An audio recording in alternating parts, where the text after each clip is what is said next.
इयत्ता 6वीचा नवीन अभ्यासक्रम नुकताच आलेला आहे आणि या नवीन अभ्यासक्रमामध्ये आता त्याचं मूल्यांकन होणार आहे। त्यामुळेच आज मी आपल्यासाठी घेऊन आलोय इयत्ता 6वीसाठी नवीन अभ्यासक्रमावर आधारित आकारिक चाचणी क्रमांक 1 म्हणजेच घटक चाचणी क्रमांक 1 विषय इंग्रजी या विषयाचा 20 मार्कांचा हा क्वेश्चन पेपर।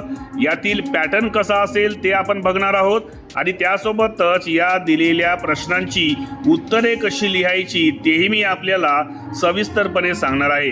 त्यामुळेच या व्हिडिओला सुरुवात करण्यापूर्वी हे चॅनल एज्युकेशनल मनोहर यावर आपण नवीन असाल तर हे चॅनल आपण सबस्क्राइब करायला विसरू नका आणि हा व्हिडिओ बघितल्यानंतर या व्हिडिओला एक लाईक आणि जास्तीत जास्त शेअर करायलाही आपण विसरू नका।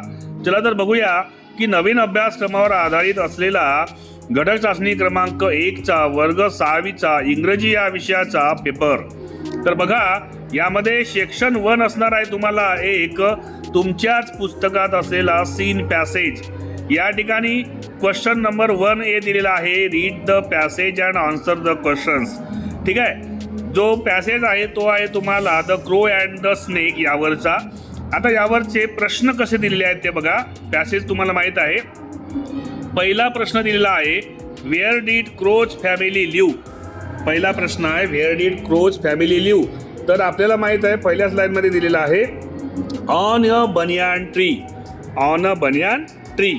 त्यानंतर व्हाय वेअर द क्रोज हॅपी, ते कावळे का बरं आनंदित होते? तर याचं उत्तर आहे त्या पॅसेजमध्ये बघा, as the lady crow had laid eggs, as the lady crow had laid eggs. त्यानंतरचा प्रश्न आहे बघा, pick out 4 adjectives from the passage. आता ॲडजेक्टिव्ज म्हणजे काय असतात? यालाच आपण डिस्क्रायबिंग वर्ड्स सुद्धा म्हणतो, म्हणजे एखाद्या नाऊनला डिस्क्राईब करणारे शब्द। तर 4 ॲडजेक्टिव्ज तुम्हाला काढायचे आहेत। तर आपण यामध्ये 4 ॲडजेक्टिव्ज लिहू शकतो, जसं विकेड कोब्रा होता। त्यानंतर पुन्हा अजून आहे त्याच्यामध्ये वन इव्हिनिंग, त्यानंतर पुन्हा दॅट पिरियड आणि एक आहे पुन्हा फ्यू मंथ्स। अशा पद्धतीने आपण काय करू शकतो, 4 ॲडजेक्टिव्ह यामधून काढू शकतो। तसे भरपूर ॲडजेक्टिव्ह निघतात पण आपल्याला 4च काढायचे आहेत। त्यानंतर डी पहा, the lady crow laid some eggs again, identify the tense. Tense identify करा म्हणते बघा। द लेडी क्रो हा सब्जेक्ट झालेला आहे। त्यानंतर व्हर्ब आलेला आहे लेड, पण तो व्हर्ब V2 आहे। मग सब्जेक्ट नंतर डायरेक्ट जर व्हर्ब येत असेल आणि तो V2 असेल तर तो असतो सिंपल पास्ट टेन्स। म्हणून या ठिकाणी लिहू आपण सिंपल पास्ट टेन्स। त्यानंतर write the opposites of protect. प्रोटेक्टचं अपोजिट वर्ड कोणता? आता प्रोटेक्ट म्हणजे काय होते? तर प्रोटेक्ट म्हणजे होतो संरक्षण करणे, त्याचं अपोजिट होईल अटॅक म्हणजे आक्रमण करणे। ठीक आहे।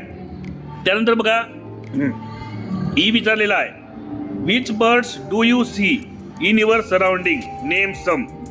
कोणते बर्ड्स तुम्हाला तुमच्या सराउंडिंगमध्ये दिसतात त्यांची काही नावे लिहा।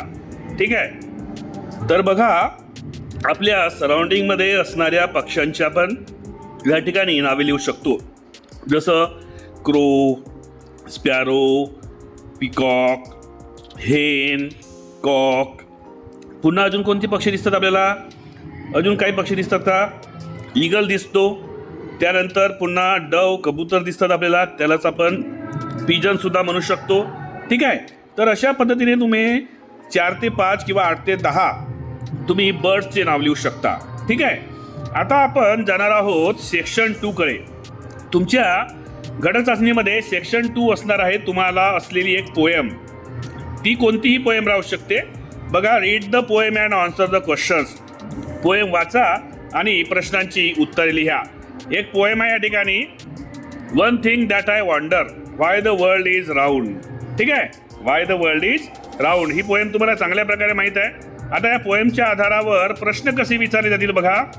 यामध्ये व्हॉट डज बनी डू, याच्यापूर्वी आपण थोडासा हा पहिल्या पॅसेजमध्ये तुम्हाला प्रश्न कसे विचारले गेले ते समजून घेऊया।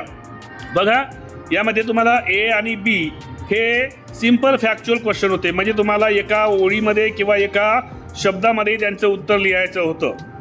दुसरा सी होता, याच्यामध्ये तुम्हाला एक तो थोडासा व्होकॅब्युलरी टाईप क्वेश्चन होता. आणि डी आहे हा तुम्हाला ग्रामर टाईप क्वेश्चन विचारलेला आहे. आणि जो ई आहे यामध्ये तुम्हाला पर्सनल रिस्पॉन्स टाईप क्वेश्चन विचारला होता, तुमच्या स्वतःच्या मनाने तो लिहायचा होता. ठीक आहे, हे कळलं पहिल्या पॅसेजचे पॅटर्न. आता पोएममध्ये बघा तुम्हाला पॅटर्न कसा असेल. यामध्ये तुम्हाला 3 ते 4 प्रश्न असतील. पहिला एक असेल तो एक सिंपल फॅक्च्युअल क्वेश्चन असेल. त्यानंतर दुसरा हा तुम्हाला थोडासा कॉम्प्लेक्स फॅक्च्युअल क्वेश्चन दिला जाईल. आणि तिसरा जो आहे हा एकतर तुम्हाला आपण ज्याला काय म्हणतो कंपोजिशन टाईप क्वेश्चन दिलेला जाईल, किंवा तो एक प्रकारे तुमचं स्वतःचं त्यामध्ये लँग्वेज स्किल काय आहे ते जाणून घेण्यासाठी तुम्हाला तो क्वेश्चन दिला जाईल. जसा पहिला प्रश्न यामध्ये दिलेला आहे, व्हॉट डज बनी डू. बनी काय करतो? बनी काय करतो तुम्हाला चांगल्या प्रकारे माहीत आहे. बनी बरो अंडरग्राऊंड. बनी बरोज अंडरग्राऊंड म्हणजेच तो काय करतो, आपल्या अंडरग्राऊंडमध्ये तो बीड बनवतो. त्यानंतर why do trees grow towards the sky. या ठिकाणी तुम्हाला थोडंसं त्यांनी कॉम्प्लेक्स फॅक्च्युअल क्वेश्चन विचारलेला आहे की झाडं ही आकाशाच्या दिशेनेच का वाढतात, ती जमिनीकडे का वाढत नाही. ठीक आहे, तर याचं उत्तर आपण आपल्या शब्दांमध्ये लिहायचं आहे. Because they want the sunlight to grow. बरोबर, because they wants sunlight to grow असं त्याचं उत्तर लिहू शकतो आपण. त्यानंतर सी आहे, find an example of alliteration from the poem. Alliteration, आता अलिट्रेशन म्हणजे काय होते ते बघा. तर अलिट्रेशन म्हणजे काय, तर यामध्ये जेव्हा एकच अल्फाबेट एखाद्या लाईनमध्ये रिपीट होतो तेव्हा त्याला अलिट्रेशन म्हणतात. मग अशी एखादी लाईन तुम्हाला दिसते का? हो, अशी लाईन आहे ना, दॅट बनीज बरो underground while birds live in a tree. यामध्ये बघा बनीज मधला बी रिपीट होत आहे, त्यामुळे हा अलिट्रेशनचा बेस्ट एक्झाम्पल आपण या ठिकाणी लिहू शकतो. दॅट बनीज बरो underground while birds live in a tree. त्यानंतर बघा एक क्वेश्चन 2 विचारलेला यामध्ये.